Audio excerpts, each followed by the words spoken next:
Assalamualaikum warahmatullahi wabarakatuh, teman-teman. Apa kabar? Ketemu lagi dengan saya, Bu Sri. Semoga kalian selalu sehat walafiat, selalu dalam lindungan Allah, selalu diberikan kemudahan, keberkahan, keselamatan oleh Allah Subhanahu wa taala, teman-teman. Terima kasih banyak untuk semua dukungannya dan terima kasih banyak untuk semua partisipasinya. Tanpa kalian saya bukanlah siapa-siapa dan tanpa kalian saya bukanlah apa-apa, teman-teman. Terima kasih banyak untuk subscribe dan like, comment, share-nya ya, teman-teman. Terima kasih banyak. Teman-teman, saya ingin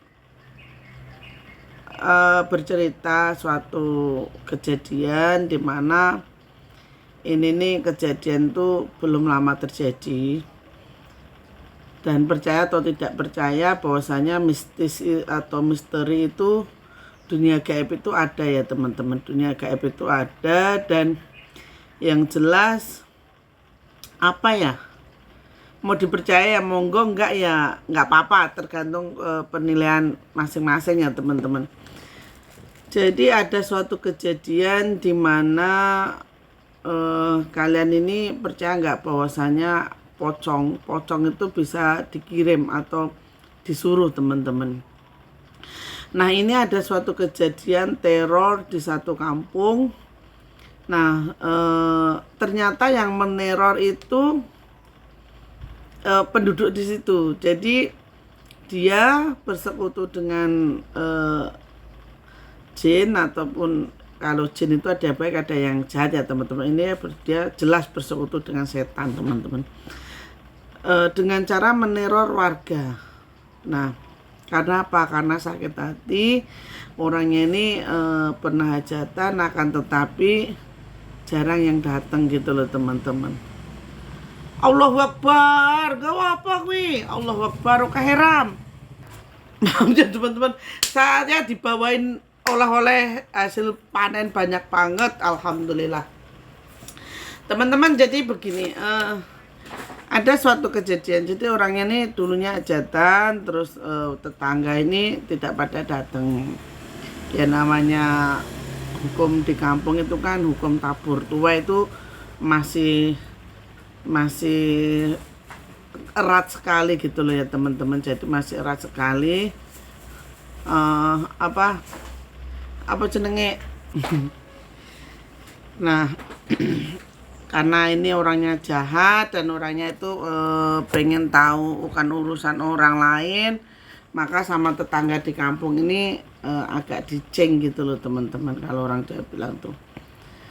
Hingga mungkin dia sakit hati. Terus pada akhirnya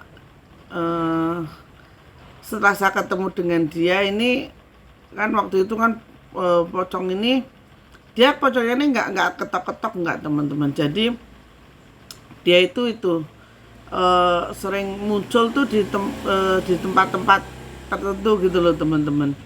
Jadi orang itu terkadang lewat. Nah, hingga suatu ketika itu ada orang yang lagi mau mandi, terus dia tuh ngelihat itu pocong itu ada di kamar mandinya gini teman-teman. Dia ngeliatin dia, akhirnya orangnya pingsan sampai meninggal. Jadi emang orangnya ini sampai meninggal. Nah, rame lah di situ teman-teman. Rame. Kenapa kok bisa tahu kalau pocongnya ini ada di kamar mandi? Karena apa? Karena sebelum meninggal ini sih yang jatuh ini tadi, ibu yang jatuh ini tadi bilang, ono pocong neng dhuwur kamar mandi neng gendeng katanya. Ada pocong di atas genteng katanya gitu. Dan ibu ini ditemukannya juga dalam posisi telanjang ya teman-teman, karena mandi jatuh, akhirnya beberapa saat tidak bisa bangun, akhirnya sampai meninggal. Disitulah warga mulai nyari-nyari ini siapa tuh. Nah, akhirnya saya tuh ke sana, teman-teman, saya ke sana dengan beberapa teman saya, ada namanya Mas Dimas ke sana. Terus akhirnya kita sanggong, kalau orang Jawa itu bilang sanggong, kalau orang Jakarta bilangnya cepuin gitu lah, cepuin atau mata-matain. Bener, pas hari malam malam Rebu saya ke sana, itu bener teman-teman, jam 11.47 menit, 11.47 menit itu bener ada, kita kan keliling ya, keliling kampung itu ya, kita keliling kampung itu ada di pohon bambu itu, tapi bambunya nggak rindang, bambunya bambu kuning itu, berdiri di situ, berdiri teman-teman, berdiri.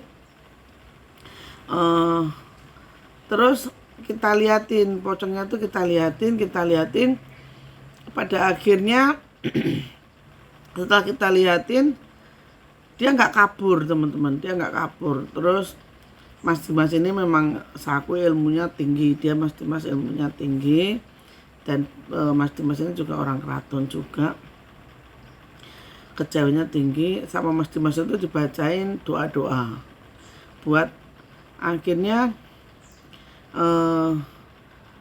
pocongnya ini teman-teman, pocongnya ini sama Mas Dimas itu dibacain. Itu bukan cuma saya sama Mas Dimas doang yang lihat aja ada beberapa orang itu yang lihat. Terus akhirnya setelah itu pocongnya ini sama Mas Dimas kalau dalam mata gaib itu diikat lah teman-teman, itu dia memang diikat.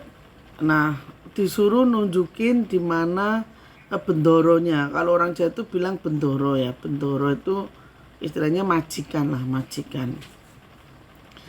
Ditunjukkanlah tempatnya ini, tempat yang punya ini teman-teman, ditunjukkanlah ke tempat yang punya ini. Akhirnya dari Mas Dimas ini berkata bahwasanya kamu pergi, siapapun kamu dan dalam apapun bentuk kamu, silahkan pergi, jangan pernah mengganggu desa ini lagi, gitu, kata Mas Dimas itu. Terus mama, kalau pocong itu kan memang identiknya mukanya kan gosong, hancur ya teman-teman, hancur hitam gitu loh. Cuman sini kan berdarah semua. Nah, setelah itu ini pergi teman-teman. Akhirnya saya dengan Pak RW, Pak RT datanglah ke rumah situ, ke rumah empunya. Terus kita tanyain, maksudnya apa Pak seperti ini kan gitu. Tadinya nggak ngaku dia. Enggak, ini mah enggak. Mana bisa saya nyuruh pocong, mana bisa saya hitung. Enggak Pak, Bapak lebih baik jujur daripada itu nanti kena karma, saya bilang gitu. Daripada karmanya menimpa Bapak. Kalau ini pocongnya sudah ibarat kata kembali ke wujud semula seperti setan, seperti iblis, maka akan minta imbalan sama yang nyuruh Pak, saya bilang gitu. Jadi Bapak lebih baik ngomong apa adanya gitu. Nah, terus pada akhirnya ini bapaknya ini tetap nggak ngaku. Enggak, ini pencemaran nama baik, saya akan perkarakan ini pencemaran nama baik. Mana buktinya saya ngingu pocong, mana buktinya saya ituin pocong, katanya gitu. Kita nih Pak RW, Pak RT sama Mas Dimas ini udah biarin ngeten mawon, gini aja Pak, kalau memang Bapak nggak ngaku dan Bapak tidak merasa menyuruh ataupun memanfaatkan dan bersekutu dengan setan ini, mulai detik ini nanti kalau ada apa-apa saya nggak tanggung jawab. Sama Mas Dimas juga, saya nggak tanggung jawab. Pokoknya kalau sampai terjadi apa-apa sama keluarga Bapak, saya nggak tanggung jawab. Mendingan Bapak ngomong jujur, nanti baru saya akan pagari rumah Bapak biar Bapak nggak diganggu. Tapi ini kekeh nih teman-teman, kekeh bapaknya, enggak, saya nggak itu, saya nggak melihara pocong gitu. Udah, kita akhirnya pergi. Ya udah ya, orang nggak ngaku mau gimana teman-teman. Ya mungkin pada dasarnya dia karena nggak ngaku itu karena pertama mungkin takut ada warga Pak RT, Pak RW seperti itu. Keduanya mungkin dia juga merasa Kalau saya pun nggak ngaku juga nggak bakalan tahu. Dia mungkin merasa seperti itu, teman-teman. Hingga pada akhirnya sebulan setelah kejadian itu udah nggak ada lagi ya, teror itu nggak ada lagi.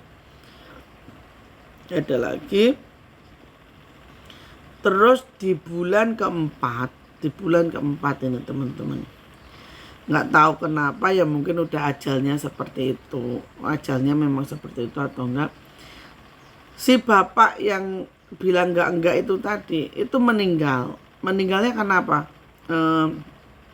Sepele, teman-teman. Jadi meninggalnya itu dia ini makan cilok itu, teman-teman, keselak, akhirnya nggak terselamatkan. Nah, tapi ya mungkin karena ajalnya ini karena cilok ini tadi kan, teman-teman. Tapi istrinya ini jadi 2 bulan sebelum bapaknya meninggal kayak orang linglung gitu loh, teman-teman. Dia bilang gini, istrinya tuh sering egonya, ojo ganggu aku, aku ora ngerti apa-apa, jangan ganggu saya, saya tuh enggak tahu apa-apa, kamu pergi sana, kayak gitu loh. Nah, hingga pada akhirnya si ini nih meninggal nggak, ya namanya warga juga ini kan, ya diurus apa ala kadarnya, terus udah ya wes selesai, nggak, tetangga nggak ke situ lagi. Hingga suatu ketika ini keluarganya akhirnya sama saudara-saudaranya ini dipindah, teman-teman, dipindah rumah, dan istrinya ini jadi gilanya tuh ya seperti itu, ojo ganggu aku kurang ngerti apa-apa, ojo ganggu aku, jangan ganggu saya tuh enggak ngerti apa-apa, pergi, kamu tuh siapa, kayak gitu. Istrinya tuh ngigonya seperti itu.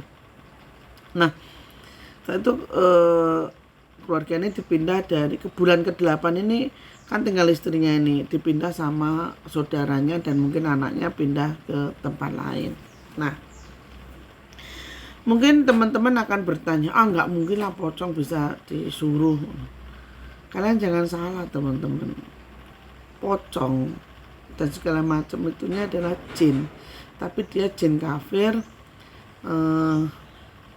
atau bisa orang bilang itu disebutnya setan gitu loh, teman-teman. Jadi dia itu bisa disuruh. Ya berkali-kali saya bilang, kalau ilmu kita lebih tinggi dari mereka, kita bisa menyuruh mereka. Tapi kalau ilmu kita lebih, ibaratnya kekuatan badan kita ini lebih rendah dari mereka, ya kita akan ditakut-takuti, diserang kayak gitu. Nah, di kasus ini saya bilang dukunnya itu memang ilmunya tinggi, karena apa, dia bisa menyuruh pocong gitu loh, teman-teman. Dia bisa menyuruh pocongnya. Nah, pada akhirnya orang kalau disuruh, diminta tolong, emang sengaja kita nyuruh untuk kerja, ya otomatis dia minta imbalan, ya kan. Nah, itu imbalannya, pocongnya itu imbalannya dengan cara meminta ke keluarga tadi, imbalannya bahwasanya harus menggantikan, kayak gitu loh. Jadi percaya atau tidak percaya, hal itu ada. Dan ya percaya nggak percaya, bahwasanya pocong itu memang bisa disuruh dan akan selalu ada. Sekian ya, teman-teman. Jadi intinya jangan pernah bersekutu, jangan sampai kita musyrik atau syirik. Akhir kata, assalamualaikum warahmatullahi wabarakatuh, teman-teman.